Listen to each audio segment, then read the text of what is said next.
অনেক বড় breaking news বন্ধুরা, সূর্যকুমার যাদবকে নিয়ে একটা বড় খবর বেরিয়ে আসছে। এর আগে বন্ধুরা আমরা দেখেছি সূর্যকুমার যাদবকে ভারতের অধিনায়কত্ব থেকে সরিয়ে দিতে, এমনকি ভারতের স্কোয়াড থেকেও বাদ দিয়ে দিতে। তার রেস কাটতে না কাটতেই আরেকটা সূর্যকুমার যাদবকে নিয়ে বড় খবর চলে এসেছে। তো কি সেই খবর সেটা জানতে হলে অবশ্যই ভিডিওটা শেষ পর্যন্ত দেখতে থাকো বন্ধুরা। সূর্যকুমার যাদব পরের মরশুমের জন্য মানে আইপিএল 2027-এর জন্য মুম্বাই ইন্ডিয়ান্স দল ছাড়তে চলেছে বন্ধুরা। হ্যাঁ, এটা কোনো ফালতু খবর নয়, মানে এটা কোনো বেকার খবর একদমই নয়। তার পেছনে এই কথাটা বলার পেছনে অবশ্যই যুক্তি আছে বন্ধুরা।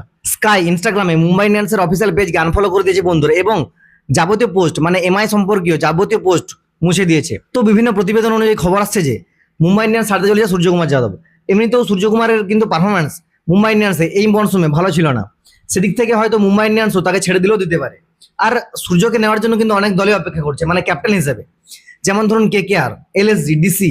খবর অনুযায়ী এইসব দলগুলো সূর্যকুমার যাদবকে নিতে আগ্রহী, কারণ তাদেরও একজন অধিনায়ক দরকার, মানে একজন ভালো অধিনায়ক দরকার। দেখো বন্ধুরা, কেকেআর রাহানেকে পরবর্তী মরশুমের জন্য রাখবে না, তার জন্য একটা অবশ্যই অধিনায়ক দরকার, এবং তার জন্য পারফেক্ট হচ্ছে সূর্যকুমার যাদব।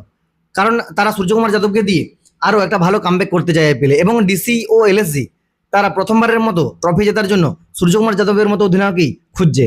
এখন দেখার বিষয় সূর্যকুমার যাদব আইপিএল এর পরবর্তী মরশুমে এমআই থেকে যায় নাকি অন্য কোনো দলে যোগ দেয়। তো বন্ধুরা, এই পুরো বিষয়টা নিয়ে তোমাদের কি মন্তব্য সেটা অবশ্যই কমেন্ট বক্সে জানাও। আর এরকম ইনফরমেশন আরো পেতে অবশ্যই পেজটা ফলো করে দিও, এবং ভিডিওটা ভালো লাগলে লাইক কমেন্ট করতে ভুলো না। ধন্যবাদ।